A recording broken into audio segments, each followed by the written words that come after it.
Well, we have a super duper special guest today who I am delighted to welcome. Hello, Charlotte Towne. How are you today? Hi, Susie. Thank you so much for having me. Pleasure. So, do you want to just let our audience know where in the world are you to start with? And also, do you want to say a bit about yourself? Because what I should have said when I introduced you is that you are not just Charlotte Towne, you are Charlotte Towne, a.k.a. Mermaid Lawyer. Oh my Mhm. goodness, I have to say, this is so exciting. So, tell us all about you. So, shallow, everyone. I actually should have said instead of hello. I love mermaid puns.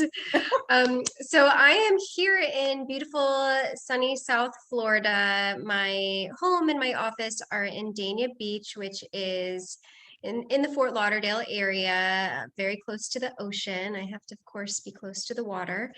And yes, I'm a lawyer, but I have, which we'll be talking about in this segment. I'm in the process of rebranding to the Mermaid Lawyer, and there's a reason for that, which we're going to talk about. Well, what a blend, what a blend. And I have to say, there's only one person I would dress like this on a call for, Charlotte, to do a vlog, and that is you. And we're going to discover why that is and all about your mermaidly and lawyerly ways as we go through this vlog. I appreciate your sparkly shell-like sequin bodice. It's very cute. Oh, well, to be I honest, feel like we need to see more of it. I can only see the top edge of it. It's so cute. that's as far as I'm going. You need to go on other social media channels to see the rest. Right, okay, so let's have a think about you and your amazing, inspiring career. So to lead us into this, I'll say a little bit more about how we connected, because tomorrow is the third anniversary, right, Charlotte, of you and I meeting in person in Fort Lauderdale. And the circumstances that led to Charlotte and I meeting was that I, in my frustration after about 13 years of campaigning for family learning to be offered to all families in the UK, I gave up because I felt there was such a lack of interest here in the UK. I funded myself and I went across to America and I joined an amazing conference there from the National Centre for Families Learning that just so happened to be up the road from Charlotte. And because of Charlotte's excellent marketing, I spotted that she was giving mermaid lessons in the local hotel swimming pool. And anyway, so I was turning 40 and I thought, what better gift to give myself than a mermaid lesson? Because I've always loved mermaids in folklore since I was a little girl. But the subtext to this, and this is why I've been so massively inspired by Charlotte, and really, I think Charlotte might discover today some ways in which she's influenced me on my own career trajectory that maybe she's not been fully aware of yet. And the subtext for me really wanting to push myself out of my comfort zone and have this lesson with Charlotte 3 years ago was not just because I love mermaids and not because I love being sparkly in the whole look, although I love that too. And we want to hear more about that from Charlotte, because she totally rocks that in her career.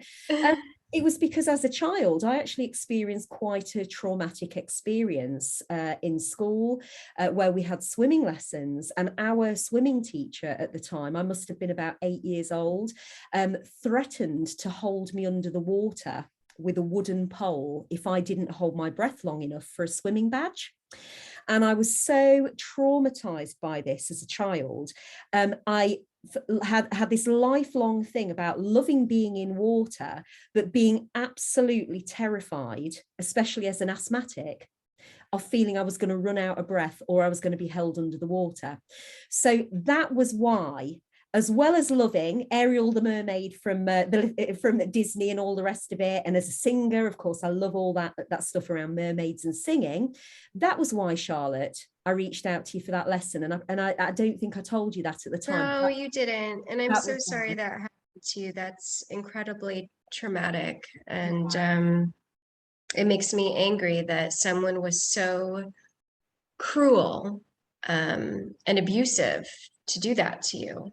Mm-hmm. Well, thank you. And I can't believe that person was actually employed to teach children. No, horrifying, horrifying. And of course, you know, I mean, I learned things from that experience as I went into my own teaching career. And all I can say to you is from that very first Instagram message I sent you from my hotel room to book that lesson, right up to this point. And we made it happen too, I because I wasn't know. actually teaching at that hotel where you were staying. I was teaching close by. That's right, exactly. Mhm. And, you know, right from the moment we've exchanged those first messages, it made such a positive difference to me overcoming that trauma, but it unlocked a lot more than I expected. So, what I want to invite you to do now is tell people, Charlotte, about your career portfolio. You know, what is it you do day to day? Oh my goodness. Well, so first and foremost, thank you so much, Susie, for inviting me to be on your vlog and for being interested in hearing my story. I there's a reason I am where I am today, and a lot of it actually has to do with my son. Mhm. Um, so like you, I've always loved mermaids ever since I was a little girl, and I did not have a traumatic experience like you. I grew up swimming. I grew up swimming competitively.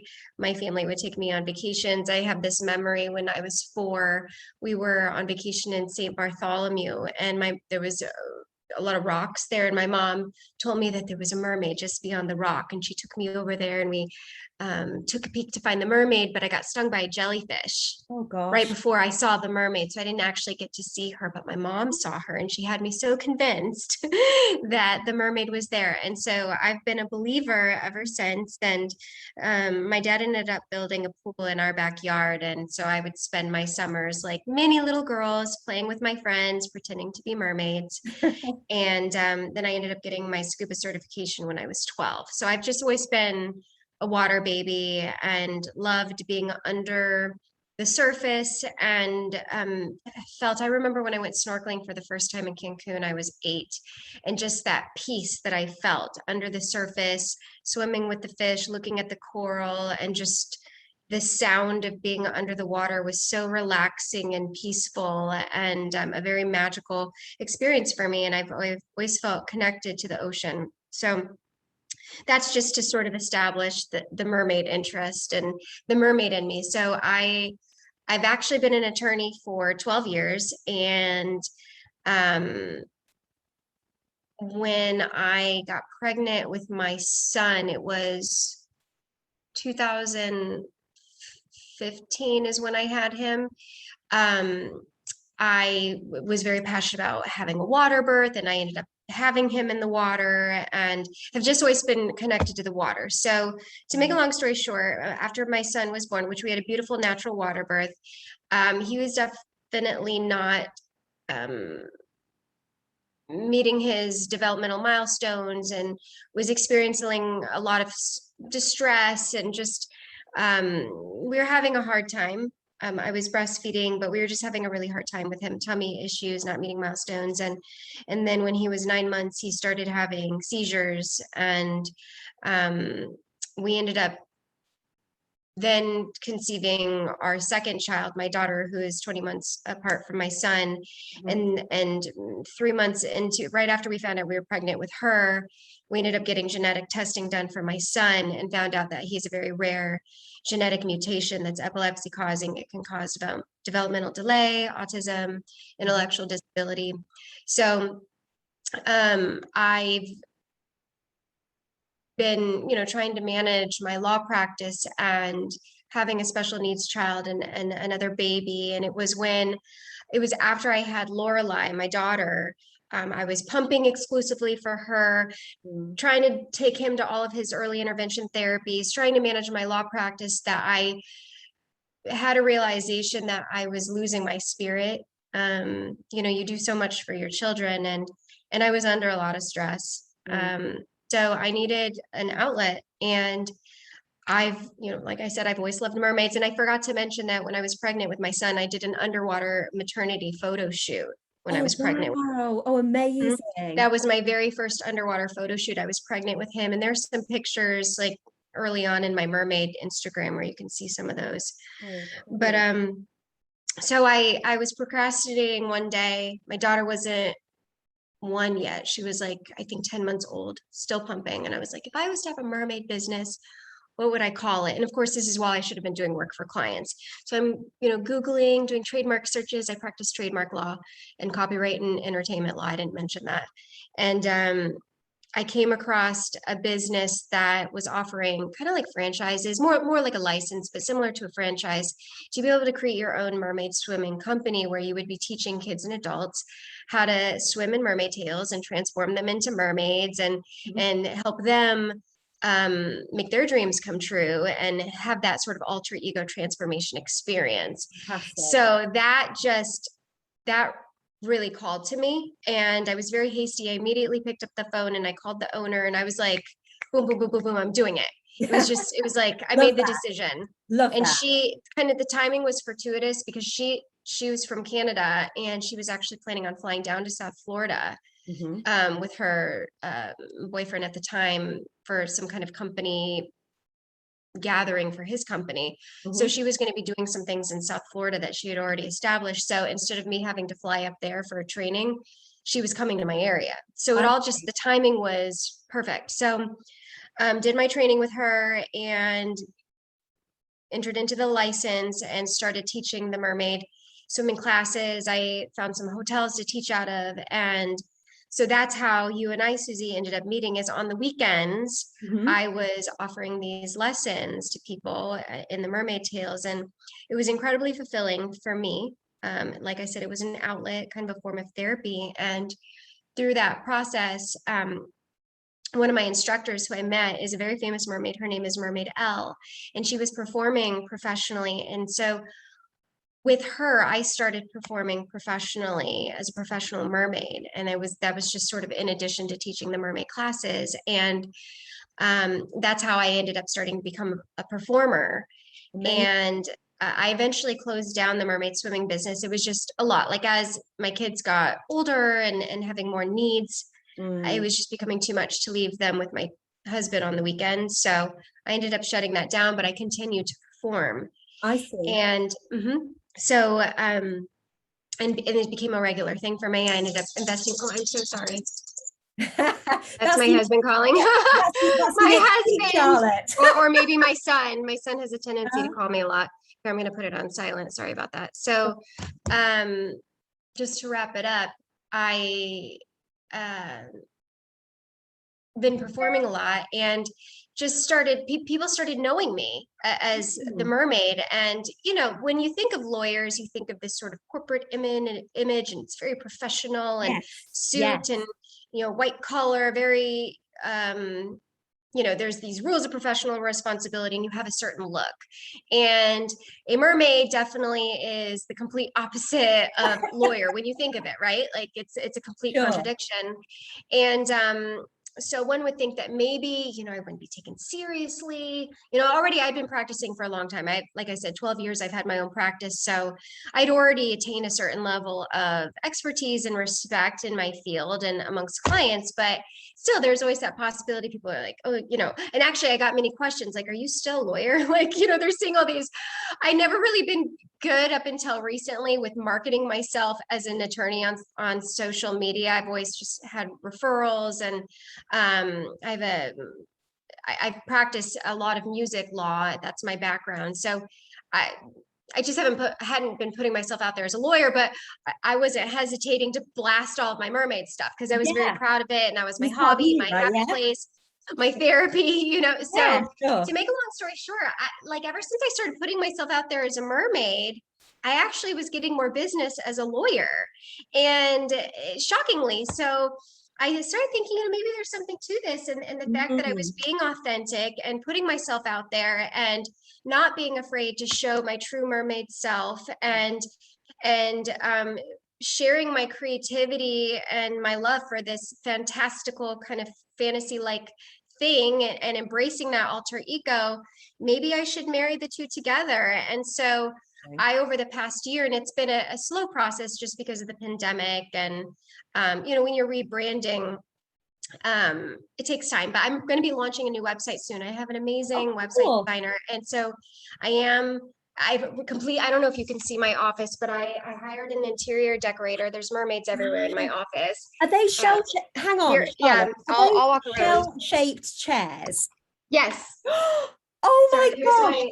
my office. Yep, I have the Wow. shell shaped too. And actually you can see I have these massive photographs of me. That one in the middle is me with a bunch of sharks around me. Then the Oh other one my is Elle. I gosh. have, yeah, so you can sort of see this is my office. I completely redid it.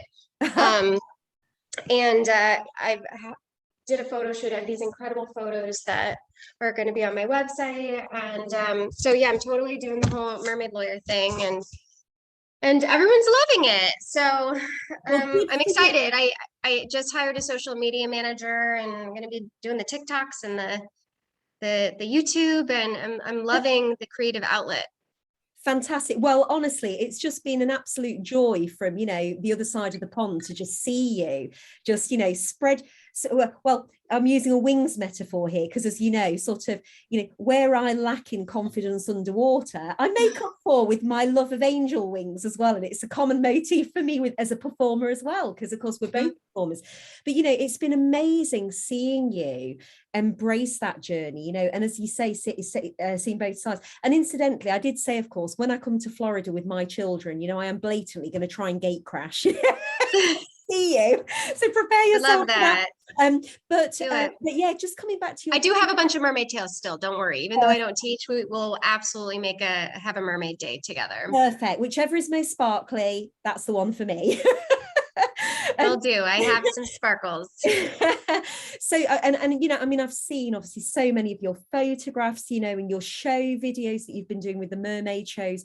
Absolutely remarkable, and the skill. I mean, the mind just boggles in terms of, the expertise and the skill and the practice, that you must have to put in that. But coming back to your point about that authenticity and blending things, what you've shared there in the way you have shared it, I got a bit of a shiver down my spine, because the way you described it is the first time I have ever heard anybody describe how they have been on a journey that felt the way that my own journey has felt. Because in the same way, and I completely see where you're coming from with the stereotype, let's say, about attorneys. Only relatively recently, I've started working in financial services, but that's a new sector for me. But even when I used to be working in education policy, I would certainly, until I'd really demonstrated as a professional woman, as an ambitious, capable professional woman, that I knew what I was doing, that, I was high value to have on a team, that I was an asset. I also very much held back from some of those aspects of expressing myself because I was frightened that I wasn't going to be taken seriously. And in the same way as you have described, oh, wow, actually, I'm embracing the mermaidness. This is me. I'm putting myself out there, and actually it's attracting more business. Exactly the same happened to me. And I had a lot of people that were saying to me, well, you don't want to emphasize that bit too much. I mean, it seems a bit frivolous, doesn't it? And actually, I have experienced the more that I have, appropriately, of course, I mean, I've got my own boundaries for how I express myself still. But I have found the more I have leaned into that and accepted myself in those alternative arenas, and people can see the real me, I found people have actually reached out to me more professionally, because I think they can see that I'm bringing different perspectives to things. So there's so much I want to ask you, Charlotte, but you've talked about your journey and how you've been blending those together, and my goodness, I mean, your children must be so proud of you. But in terms of you growing up, you've talked obviously about how you were always a swimmer, you were always a water baby. Now, what did you actually want to be, though? Did you actually envisage yourself either being an attorney or indeed a mermaid? I mean, I know you believed in mermaids, but how does your journey compare to what you thought you might end up doing? Well, I can say I had repeat dreams throughout my life of me under the water. Okay. So did I realize that I had to have been a mermaid since I was under the water and I was totally fine and I wasn't out of breath or drowning anything. So I think that there's always been a part of me that that's just who I am. Mhm. When I was a child, I didn't fantasize about being a professional mermaid. I didn't even know that was a thing. Yes, But exactly. actually, so I didn't even know until not long before my son was born about Wiki Watchy. Do you know what Wiki Watchy is? Oh, what's that? So in more northern Florida, north of Tampa, there's this it's a city called Wiki Watchy. Actually, it disbanded recently. Kind of weird. But the actual um like theme park, not a theme park, like a it's it's run down, like it's completely antique, hasn't been updated, I think because it's been made a national, like a landmark, Okay. Hmm. well, it's like a, I don't think you can ever get rid of it. Okay. Um, so it's so crazy because the place where I was performing at the hotel near where you stayed Yes. was built by the grandfather of a client of mine. Oh, And then wow. this place, Wikiwachi, the stage is a natural spring. And there's a stage that's built around the natural spring where these women go down and they have hoses and they perform as mermaids. They're called the Wikiwachi mermaids, and they've been doing it since the 50s. That's incredible. Another client of mine's grandfather was the creator of that show and built that stage. So it's very bizarre. I have a lot of weird magical in my life. But anyway, so Okay. right before my son was born, I was pregnant with him. Hmm. I had a friend who lived in St. Pete, which is near Tampa, and I drove to visit her by myself. And we went to go, she knew that I love mermaids, and we went to go see the Wiki Watchy show. And I posted on an Instagram that's no longer active. I posted a picture. They do this like carousel where one mermaid swims through and the other two are forming this circle. It's called a carousel. Wow. I posted dream job and then hashtag bucket list. Like I manifested it. I was Oh, pregnant amazing. with my son, and Yeah. it was like me posting that manifested the mermaid stuff. I see. But so I know it's wild. But no, when I grew up, I was a performer. I grew up dancing, singing, doing musical theater, similar to you. I love to perform. I'm an exhibitionist. I like attention. Lovely. That's just, I grew up on the stage. And so being a professional mermaid, you Mm. have to be a performer. You So, have to be fun to watch. yeah, so So can I, that's always been a part of me. And I think I always did want to perform. And being a lawyer, I'm in front of a computer and I'm advising clients, but I didn't have that creative outlet. So there was that yearning to mm. perform and do something creative because that was always such a big part of my childhood. I get that. And that's again, just sort of, we've only met in person once, but it just shows as well nowadays, right?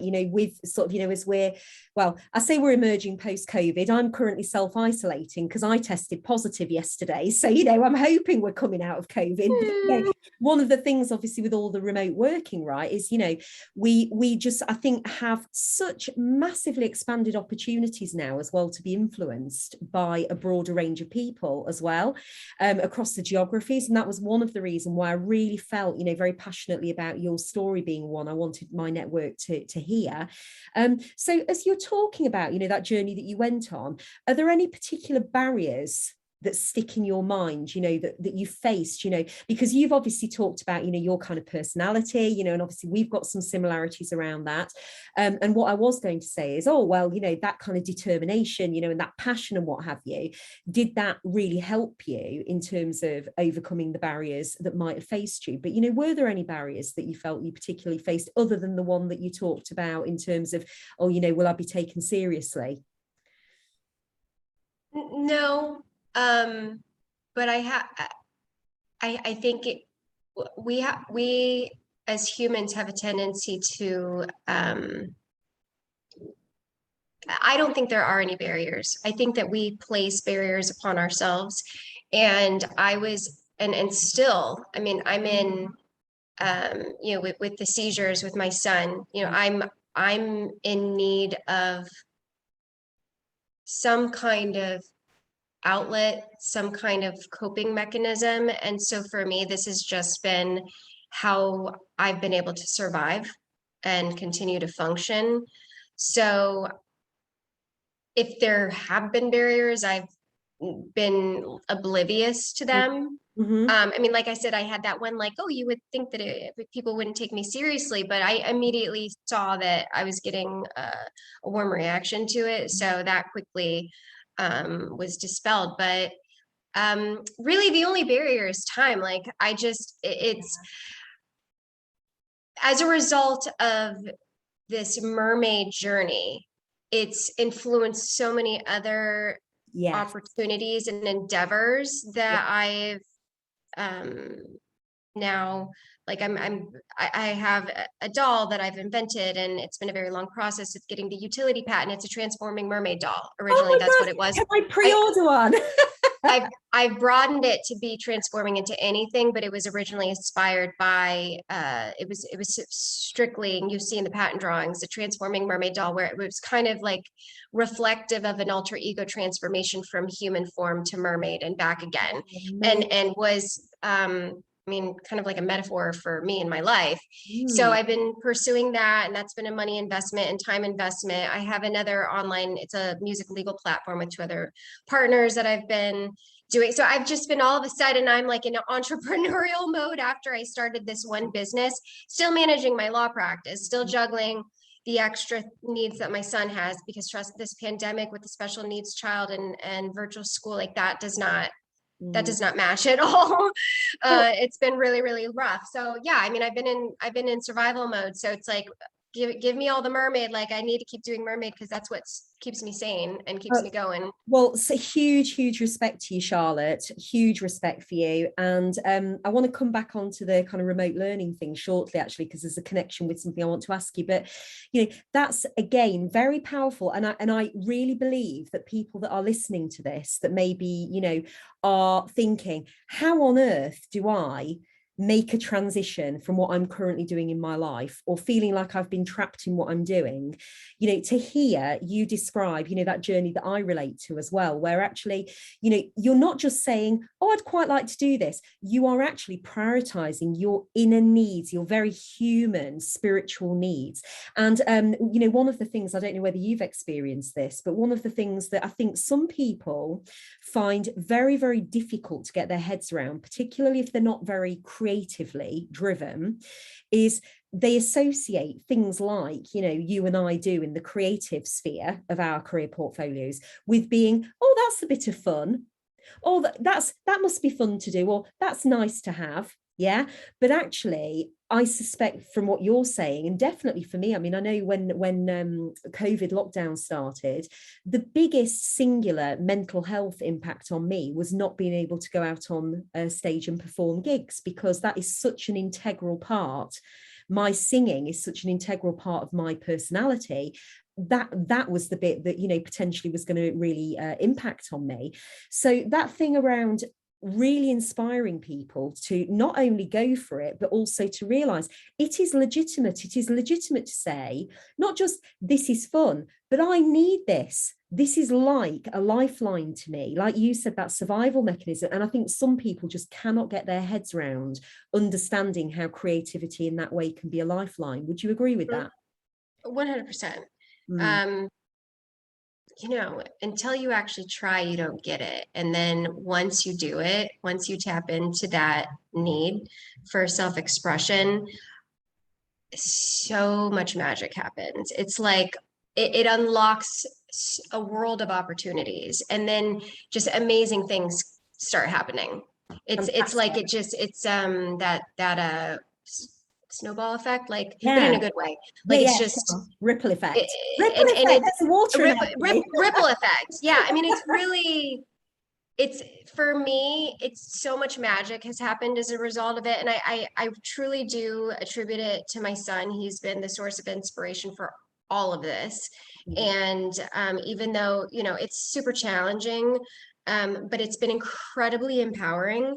And once you do it and you see, like, oh my God, this is actually benefiting me. Oh my gosh, people are actually responding favorably to this. Yeah. Which they will. Like, as long as you are true to yourself and you're passionate and it's what you love, people feed off of that, because they see that you're happy, and they also love that you're being brave. And not caring what people think. And it's like all of a sudden you start becoming really magnetic, and that's what I've experienced. And Well, my and life you was are not like that doing before. and you are doing that. And as we say in England, I don't know whether you've got the same phrase, we say you have that in spades. You have Oh. that in spades. That means you've got it a whole lot of that going on. Awesome. So just a couple more questions, Charlotte, if I may, because I know you're very, very busy with your mermaidness and attorneyness. So you mentioned there about remote learning and you know, the challenges in terms of doing that. But one thing I'm really interested in, given my passion about family learning, you know, and that intergenerational learning, from a career choice perspective, I'm really fascinated to hear, you know, your reflections. So thinking about parents and carers that are you know, they're raising their children, okay, they may or may not be having conversations with their children about their career aspirations, or, you know, as we know, in some families, they're, for whatever reasons, whether it's because there's a tradition of having people in a particular field or whatever, you know, there can be particular messages or conversations that happen in families and with children from quite a young age. Now, what are your views, given your experiences about your journey and your career portfolio and that happiness you've described and going I think that sorry, I right. think that what parents do for a living and how they feel about what they're doing for a living is extremely you have to be careful as a parent, because children absorb that. They learn from that, they model it. My father was a business owner. He worked constantly because he ran a company. My mom owned her own business as well. Right. And both of them loved what they did. And my father's still alive. He's 86 years old, and he's a worker. He always has projects. And I don't know if I'm going off track with what you're looking for here, but I think it's really important that you remember that you are modeling for your children what you choose to do in your life. Yes. And if you embrace, you know, what you're passionate about, and you pursue those passions, children are more likely to do that as well, as opposed to getting stuck in a you know, just 9-to-5 job, like, you know, following that, like, you've got to, obviously we all have to work to make a living, but you shouldn't be miserable in your job, right? No, exactly. and show your children, like, you can be an entrepreneur, and you don't have to rely on an employer. You can make a business for yourself. It's a lot of hard work. It takes a lot of passion, but you can have the career and job of your dreams and actually enjoy your work. And that's something that my parents modeled for me. And I think that's why it's been, I'm not gonna say it's been easy. It's very difficult being an entrepreneur.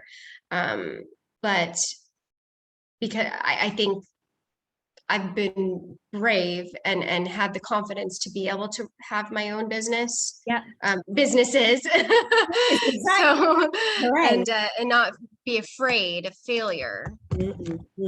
Well, yeah, and obviously, as I think you might be aware, you know, from our social media interactions, you know, I mean, my main job, my day job, is as an agile coach, right? So, you know, it's all about empowering individuals and teams, you know, to be the best they can be, you know, to optimize their performance, to really make the most of their talents, you know, and pursue their passions. And, you know, actually everything you're talking about there in terms of modeling those behaviors is very much what I talk about in my agile coaching work as well.